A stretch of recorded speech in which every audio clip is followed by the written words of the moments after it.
Welcome everyone, ladies and gents, to Gears 5 DLC, the 5th part. Hopefully Keegan will remember the name of his team by the end of this. You mean Scorpio team? The Scorpio team, yes. Yeah, right. Team Get it? By the way, get it? Scorpio? Because the Xbox Series X's code name was Project Scorpio. It's a cheeky Easter egg. That is kind of cute, I'll admit. It's kind of like how Hey, Pedro, what if they named Team Scalebound? Okay, that's more a bit on the nose, Jova. Like maybe Team Draco. That's a bit more, ambiguous. You know, Microsoft, since you gave back the rights to Alan Wake to Remedy. To Remedy, you could maybe give the rights to Scalebound back to Platinum so they can actually try and pitch that game to somebody else.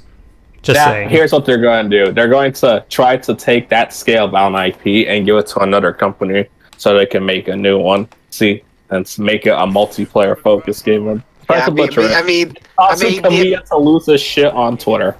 I mean, that's the thing, Pedro. The amount of times a company's willingly give up an IP that has nothing to do with either bankruptcy or litigation of any kind, you can count on like one hand. Well, yeah, that's why I'm using the Alan Wake case as a precedent. So Microsoft does have a precedent of doing it. They also kind of recently did apparently something because regarding Sunset Overdrive apparently. Tell you guys that. 150, 51, 52. Weaponized silverback. Well, you all know how the silverback works. It's the same thing.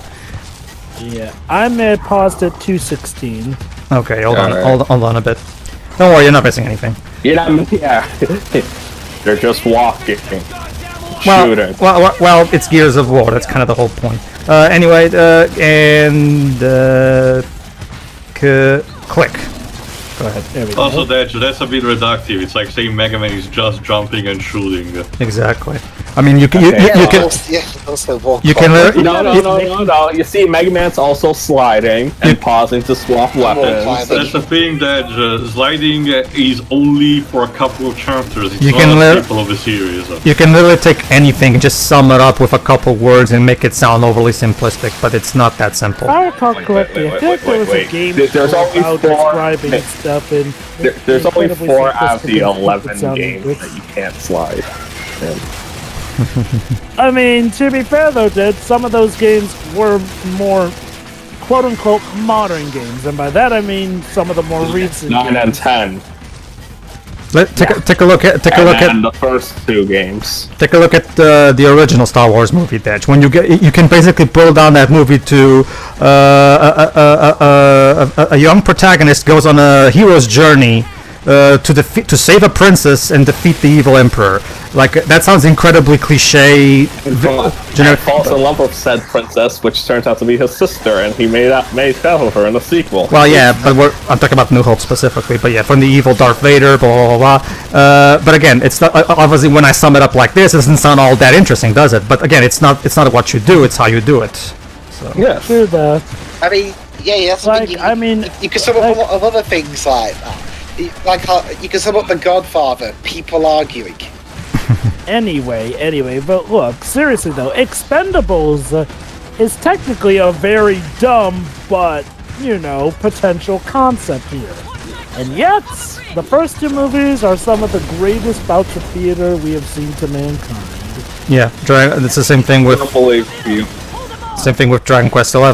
Like, if I just sum up the basic concept of Dragon Quest XI story, it's like the most generic thing ever known to JRPGs. But again, it's all in the detail. So what you're saying is every single story is simplistic when you get down to it. It's just a matter of how it's executed, right? Kind of that. It's also more the fact that every story can be essentially decomposed into simple, into a simple concept. Pretty much, yeah. It doesn't mean that they are naturally simplistic.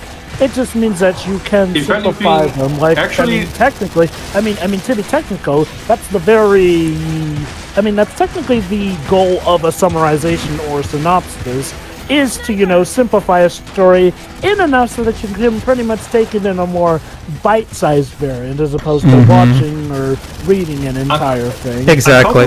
A common game that can be done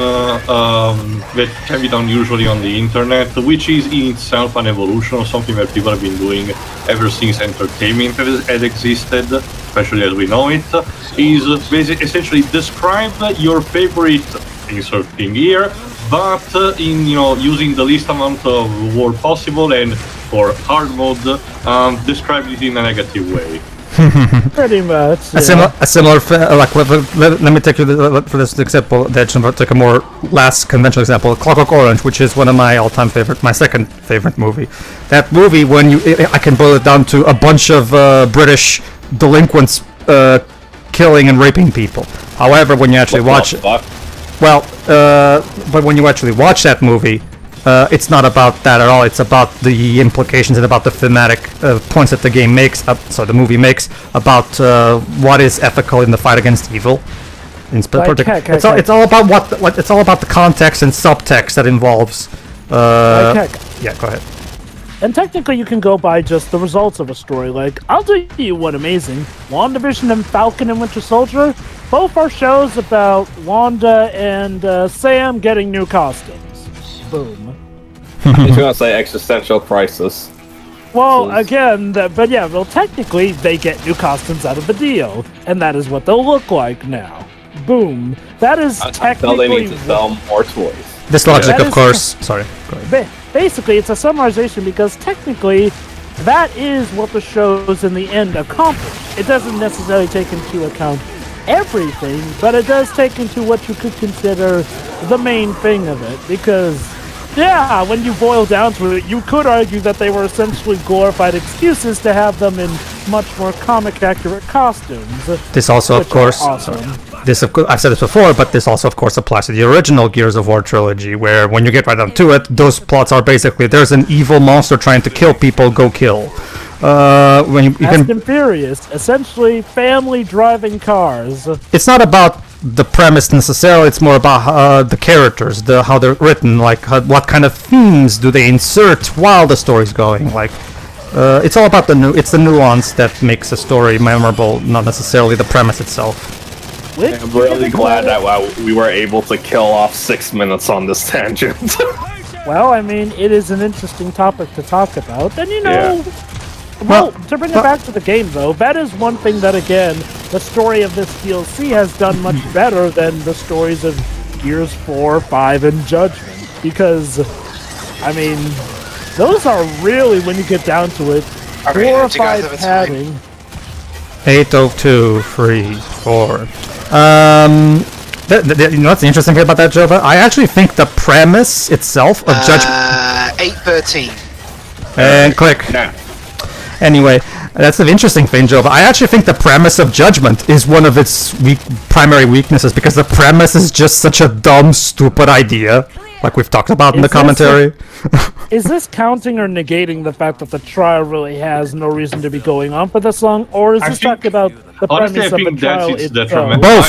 Both, actually. I think it's detrimental. The idea of having a court-martial for something he has done, and that's how he got his rank stripped, is not to discard entirely, but the moment you try to put this in a place where it's literally under siege by the locusts, and periodically you have to be reminded that that's going to happen, but the colonel moronically has the trial keep going on, that is what kills it for me, If it was more of a case of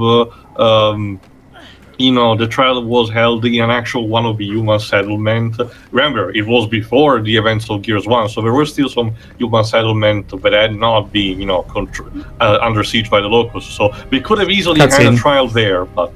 All its history, its people. Goddamn swarm. We're gonna visit the same fate on their entire species. I still don't understand how they got here from Pahanu. Maybe they tunneled. Hana. The lava tubes. This is how they got here. Huh. It's literally like... Ladies and gentlemen, we have found the lava level. We already had kind of one. Oh, snatchers. Shoot! I was gonna say, I'm pretty sure we already had one. Not just that, this thing about the locals invading an island place with by digging underground like this. Thank you for that image. Nothing I can't handle. It's literally I can't make a comment on it. No. Well, dang. Allow me that. I've seen enough anti to know where this is going. That's not where I was going with, but close enough. You're on the right track. Some of us have had the unfortunate situation of seeing SWAT online. It's. I will say. Oh, Wow, aiming for low-hanging fruit there, huh? I will say that I am a bit miffed that they couldn't resist the temptation of having Hana be kidnapped and just, us having to save her. I feel like we could have avoided that, to be honest. Like, it wasn't necessary to have this cliche here. Well, here's a better one. Why don't one of your team members get kidnapped and the other two have to rescue him? Well, Tio, that's obvious, because, well, then we'd run into a bit of a game breaker if it were three-player co-op. Like, I mean, then that would pretty much the snatch player has to just wait until rescuing. Bonus points if there is no actual coordination, so I don't know where this player doesn't know what to do and literally just has to wait to be rescued. Pedro, I really wish might kind of find the experience boring, having to just wait around doing nothing. Jesus. Yeah, that's terrifying. That's the main reason to why we can't play as Hana. But go ahead, yes, Dej? I really wish you played the Mario 64 slide theme during that. Oh, that. I've seen better places to put it. Also, or be cool, be wild, be groovy. Then. Also, I was mentioning again the idea of the locals, the enemy forces invading an island place from digging underground under the ocean in this case.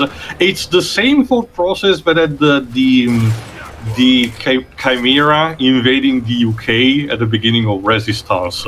I also get the feeling that this is supposed to be kind of a subtle nod to Gears 1, except instead of emulsion, it's lava. Because the actual way this area looks is very similar to the underground caverns in Gears of War 1. So. I wonder actually how the pitching for the types of level actually went. If the writer of the comic was like, I want my characters to go through these particular steps, a bit, and and the coalition was like, sure, we'll have this level, and this level. I get the idea that there had to be some kind of, synergy between the two parts. As for what Tail and Shira said, I get the feeling, Shira, the developers count that thing on the wheel as a set piece rather than a proper level. So, is this the same team that worked on the main game, or is it completely different? The writer is different. Even the director too. They got a writer. Wait, is the director not from the coalition? Okay, I don't know if it's okay. No, the producer. Sorry, it's not Rod Ferguson. Yeah. Basically, Deji, we have a new producer because Rod Ferguson left the coalition, and we have an outside writer writing it. But aside from that, it's still the coalition making it. Yes.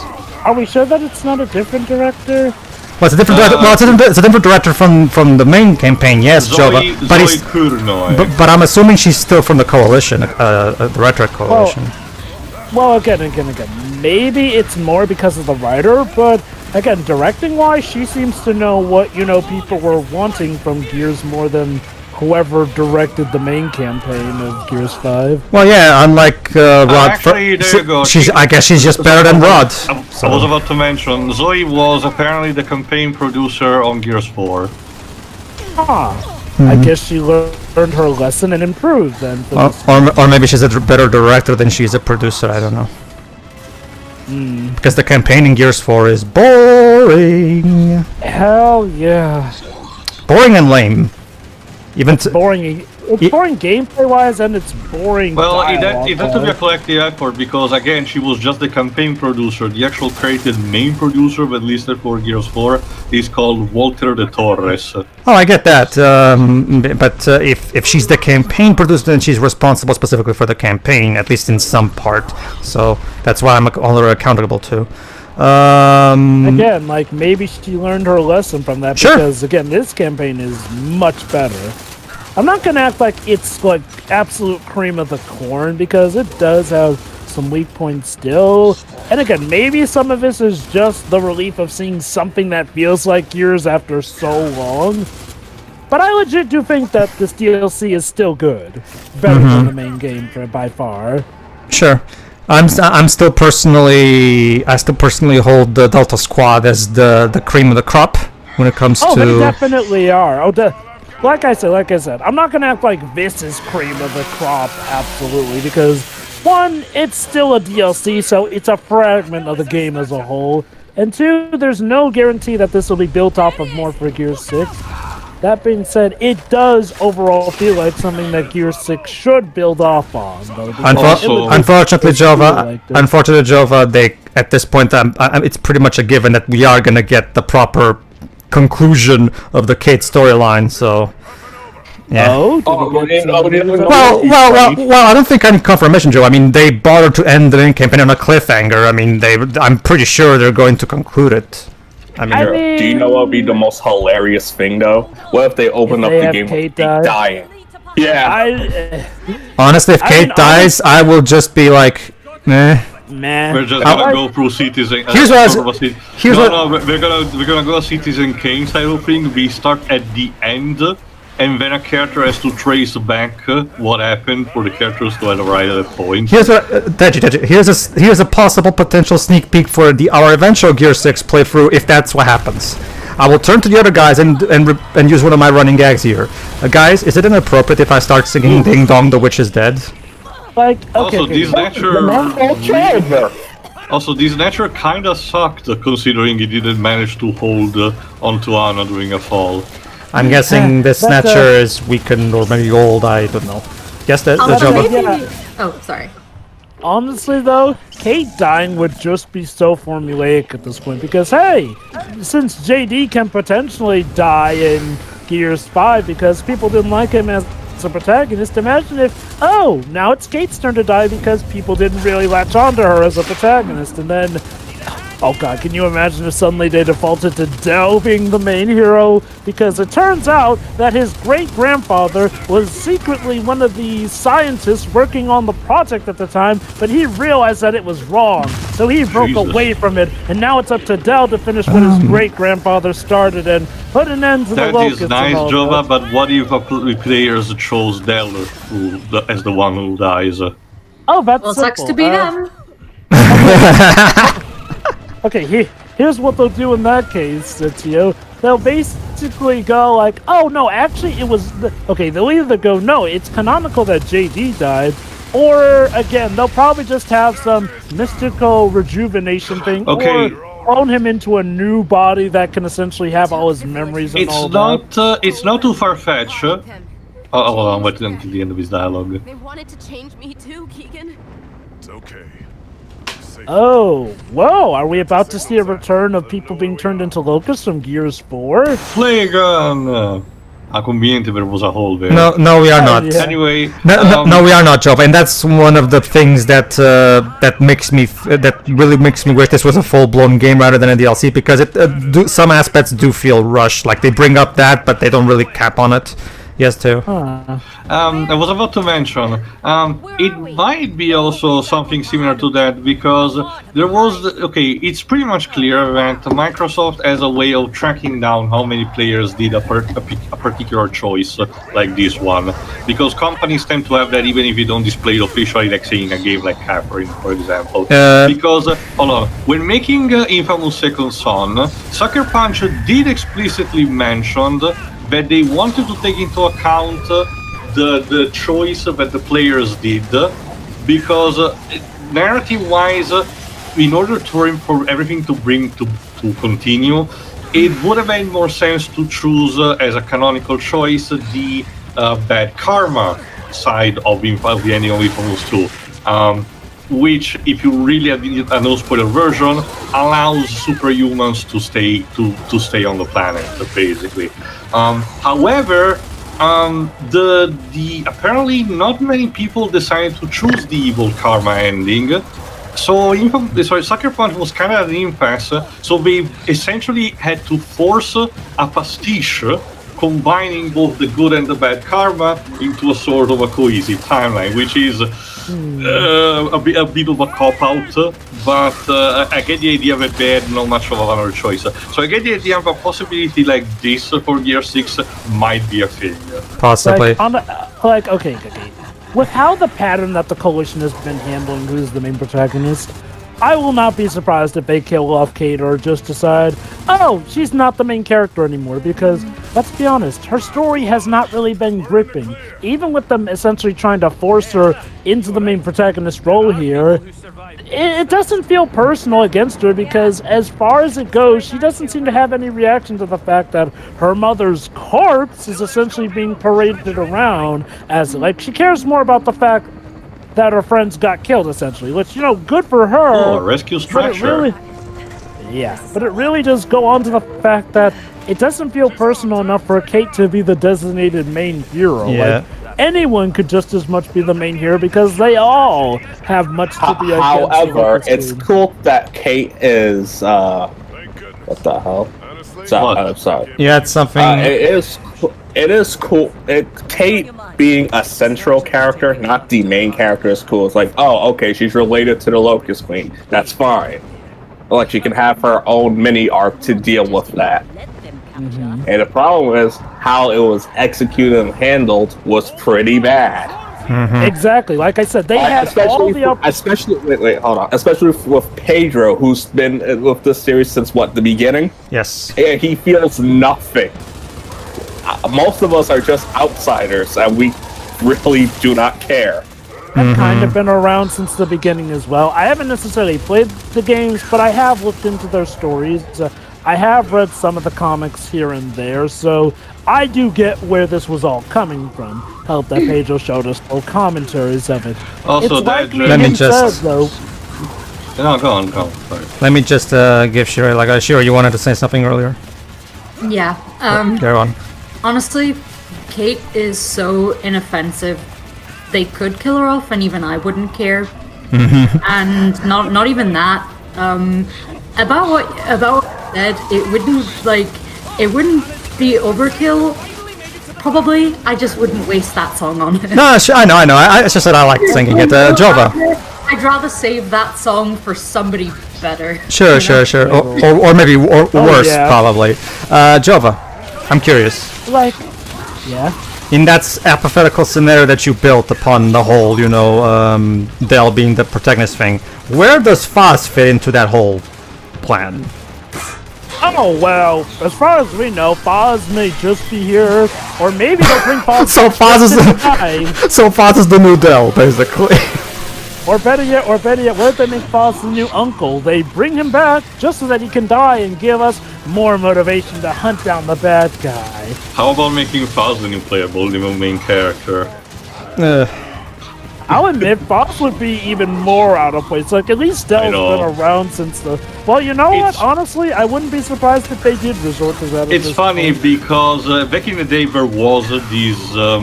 what I'm about to say, there was a lot of resonance to this thing that I'm about to say, and having experienced it firsthand at a more direct way, I can see where people are coming from. It's kind of like the same for the Resistance franchise, because the way that I can say you without spoiling still too much, there's a protagonist ship between 2 and 3, where the protagonist of 3 kills the protagonist of the previous 2 games at the end of 2. Very abruptly, mind you. The game cuts to credits after that, mind you. I really hope this doesn't become a thing. And people were pissed about that. So it's pretty much clear that Insomniac tried their best to make the new protagonist of 3 likable, because they went through all of the typical American Hollywood tropes that, this is actually a good guy, he has a family, he has a wife, he has a son, he really loves them. Okay, Jim Ross, we get it. Who? Who? Anyway, but the point is, it seems to be a trend that is not completely exclusive to this, but go on, Joe. Okay, but here, it's like me and Pedro said, though. Gears 5 was supposed to be Kate's game, yet they have all the opportunity they could to focus on how she reacts to the fact that she is the Locust This is Queen's still going, by the way.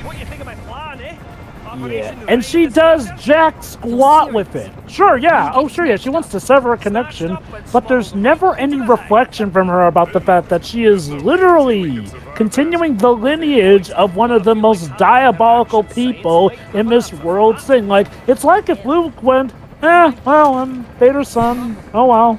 Yeah. Just go on with my life here.